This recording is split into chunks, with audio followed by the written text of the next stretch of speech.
Welcome to જલિયાન coaching વિદ્યાર્થી મિત્રો, આજે આપણે શેરમૂડીના પ્રકરણના ધોરણ 12ના શેરમૂડીના પ્રકરણનો દાખલા નંબર 45 સોલ્વ કરીશું. મોસ્ટ આઈએમપી દાખલો છે અને ઘણા બધા વિદ્યાર્થીઓને દાખલો ગણતી વખતે ભૂલ થતી હોય છે, કેમ કે આમાં એક નવો ટોપિક છે અને આવો એક જ દાખલો છે.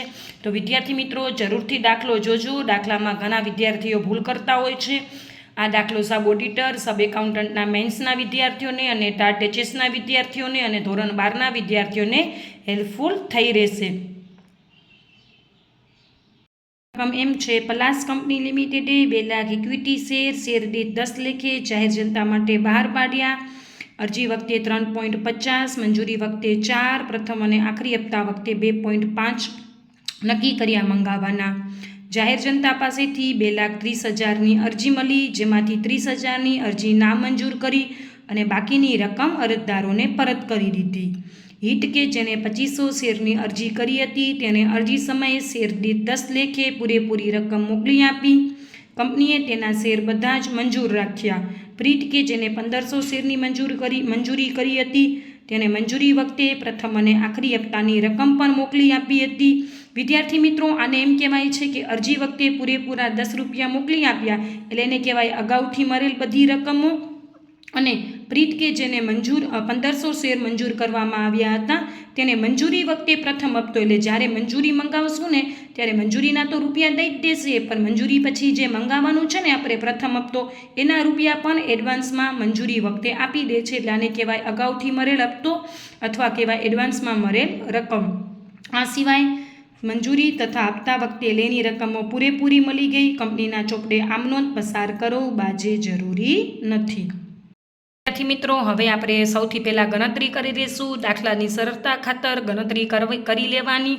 ગણતરી કરવાથી ડાયરેક્ટ આપણે આમ નોંધમાં રકમ જ લખવાની રહે છે. ભલે થોડો ઘણો ટાઈમ ગણતરીમાં જાય, પણ ગણતરીમાં તમે વિચારીને ગણતરી કરી લો અને આમ નોંધ તમને ડાયરેક્ટ ક્રમવાઇઝ આવડતી હોય તો ડાયરેક્ટ તમારે રકમ જ લખવાની રહે છે. વિદ્યાર્થી મિત્રો, આપણે 2 લાખની અરજી કરી હતી, 2,30,000ની અરજી આવી હતી. તો જેટલી અરજી આવી હતી એટલા લખશું. 2,30,000 ગુણ્યા 3.50 એટલે 8,05,000.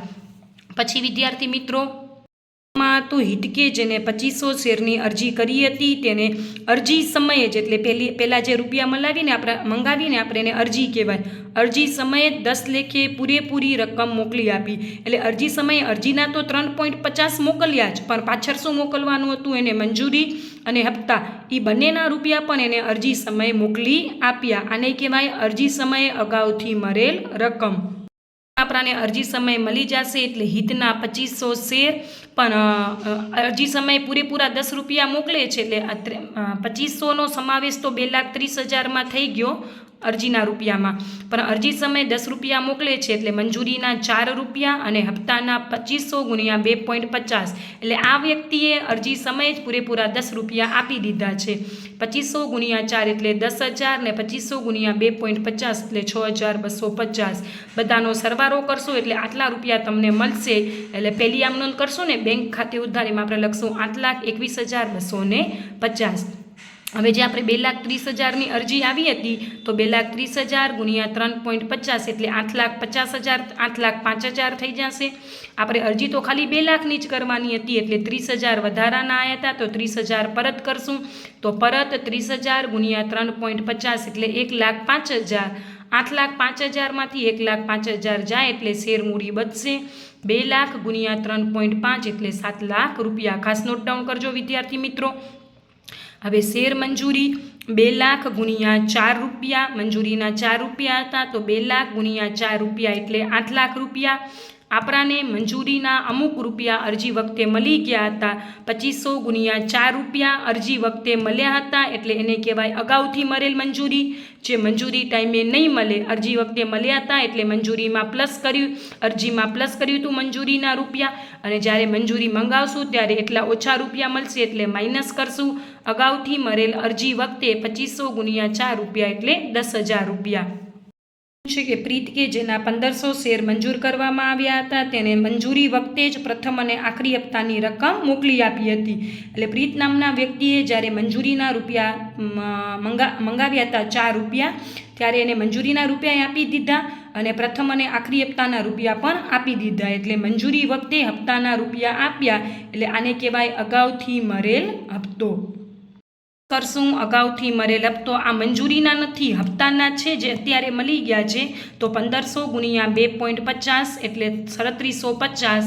સોલ્યુશન કરશું 8 લાખ માઇનસ 10,000 પ્લસ 3750 એટલે બેંક ખાતે આવશે 7,93,750. હવે આપણે હપ્તો મંગાવશું. શેર હપ્તો 2 લાખ ગુણ્યા 2.50 એટલે 5 લાખ.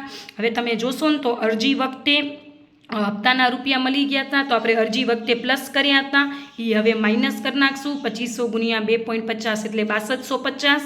પછી મંજૂરી વખતે પણ હપ્તાના રૂપિયા મળી ગયા હતા. 1500 ગુણ્યા 2.50 એટલે 3750, એ પણ આપણે માઇનસ કરી નાખશું. 1500 ગુણ્યા 2.50 એટલે 3750 એટલે 6250 પ્લસ 3750 એટલે 10,000 થાય. 5 લાખમાંથી 10,000 જાય તો બેંક ખાતે આવશે 4,90,000. વિદ્યાર્થી મિત્રો ખાસ ગણતરી જોઈ લેજો અને સમજી લેજો. તમને કાંઈ પણ કન્ફ્યુઝન હોય તો જરૂરથી મને કમેન્ટ બોક્સમાં જણાવજો વિદ્યાર્થી મિત્રો. હવે આપણે આમ નોંધ કરીશું. મેં તમને ગણતરીમાં શીખવાડ્યું હતું 8,05,000. પછી અરજી વખતે મંજૂરીના રૂપિયા મળ્યા હતા 10,000 અને હપ્તાના રૂપિયા મળ્યા હતા 6250. આ બધા રૂપિયા આપણાને પેલી આમ નોંધમાં બેંકમાં રૂપિયા આવશે એટલે બેંક ખાતે ઉધાર મેં ગણતરીમાં જ લખ્યું હતું 8,21,250. તો આપણે આમ નોંધ લખશું. બેંક ખાતે ઉધાર તે ઇક્વિટી શેર અરજી ખાતે 8,21,250 જેટલા જમા કર્યા અરજી ખાતે એટલા ઉધાર કરવાના. ઇક્વિટી શેર અરજી ખાતે ઉધાર 8,21,250. આપણે અરજી ખાલી 2 લાખની જ કરી હતી, મેં ગણતરીમાં સાઈડમાં બતાવ્યું છે. 2 લાખ ગુણ્યા 3.50 એ શેર મૂડી ખાતે લઈ જશું. તે ઇક્વિટી શેર મૂડી ખાતે 2 લાખ ગુણ્યા 3.50 એટલે 7 લાખ રૂપિયા. પછી આપણે 30,000 ગુણ્યા 3.50 એટલે 1,05,000 પરત કરીશું. તો તે બેંક ખાતે 1,05,000. પછી મંજૂરીના અગાઉથી મળ્યા હતા. આગળ તમારે શબ્દ લખવો તો લખી શકાય. અગાઉથી મરેલ મંજૂરી ને અગાઉથી મરેલ હપ્તો મેં લખ્યું છે. તે ઇક્વિટી શેર મંજૂરી ખાતે 2500 ગુણ્યા 4 રૂપિયા એટલે 10,000. તે ઇક્વિટી શેર હપ્તા ખાતે 2500 ગુણ્યા 2.5 રૂપિયા એટલે 6250. ખાસ નોટ ડાઉન કરજો. મેં શેના વડે ગુણ્યું છે? પોતાના જ રૂપિયા વડે ગુણ્યું છે, અરજીના રૂપિયા વડે ગુણ્યું નથી. ખાસ નોટ ડાઉન કરજો વિદ્યાર્થી મિત્રો. હવે આપણે મંજૂરી મંગાવશું. ઇક્વિટી શેર મંજૂરી ખાતે ઉધાર તે ઇક્વિટી શેર મૂડી ખાતે 2 લાખ ગુણ્યા 4 રૂપિયા એટલે 8 લાખ. હવે આપણાને અરજી વખતે જ મંજૂરીના 10,000 રૂપિયા મળી ગયા હતા તો એ માઇનસ કરી નાખ્યા છે. જ્યારે અરજી વખતે મળ્યા હતા ત્યારે ઇક્વિટી શેર મંજૂરી ખાતે જમા કર્યા હતા એટલા રૂપિયા આપણાને ઓછા મળશે મંજૂરી વખતે. એટલે આપણે લખશું અગાઉથી મરેલ મંજૂરી ખાતે ઉધાર 10,000. પછી આપણાને 1500 શેર ઉપર મંજૂરીના રૂપિયા તો આપ્યા હતા જ પણ હપ્તાના રૂપિયા આપી દે છે એટલે 1500 ગુણ્યા 2.5 લેખે હપ્તાના રૂપિયા મળે છે. મંજૂરી વખતે હપ્તાના રૂપિયા મળે છે એટલે એને કહી દેવાનું અગાઉથી મરેલ હપ્તા ખાતે અથવા તે ઇક્વિટી શેર હપ્તા ખાતે જે પણ લખો એ ચાલે. મેં હપ્તા ખાતે 3750 મંજૂરી ખાતે જેટલા ઉધાર કર્યા હતા એટલા જમા કરવાના અને બાકીની રકમ બેંક ખાતે મેં અહીંયા સોલ્યુશન બતાવ્યું છે 7,93,750. તો બેંક ખાતે ઉધાર 7,93,750. અગાઉથી મરેલ મંજૂરી આપણે ઉપરની આમ નોંધમાંથી લઈ લેવાનું 10,000. ગણતરીમાં મેં તમને શીખવાડ્યું હતું એ પ્રમાણે ઇક્વિટી શેર મંજૂરી ખાતે જેટલા ઉધાર કર્યા હતા એટલા જમા કરવાનું અને તે શેર હપ્તા ખાતે 3750. હવે આપણે હપ્તો મંગાવીશું. ઇક્વિટી શેર હપ્તા ખાતે ઉધાર 2 લાખ ગુણ્યા 2.5 એટલે 5 લાખ રૂપિયા. તે ઇક્વિટી શેર મૂડી ખાતે 5 લાખ રૂપિયા.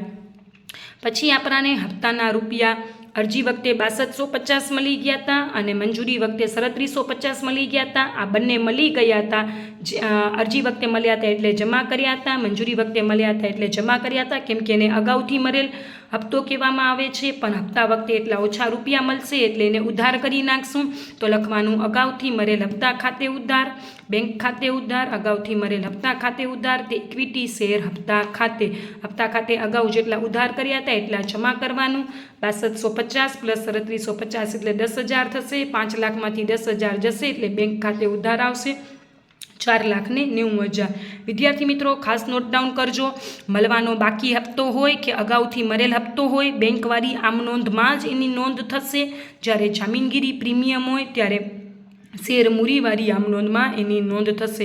ખાસ નોટ ડાઉન કરજો વિદ્યાર્થી મિત્રો। તમને કાંઈ પણ કન્ફ્યુઝન હોય તો જરૂરથી મને કમેન્ટ બોક્સમાં જણાવજો, અને તમને વિડીયો ગમ્યો હોય તો વિડીયોને લાઇક કરી દેજો, ચેનલને સબસ્ક્રાઈબ કરી દેજો, અને તમારા વિદ્યાર્થી મિત્રો સાથે જરૂરથી શેર કરજો, એટલે એમને પણ આગળની તૈયારીમાં હેલ્પફુલ થઈ શકે, અને તમને કાંઈ પણ નવું ટોપિક શીખવું હોય તો જરૂરથી મને કમેન્ટ બોક્સમાં જણાવજો। Thank you for watching.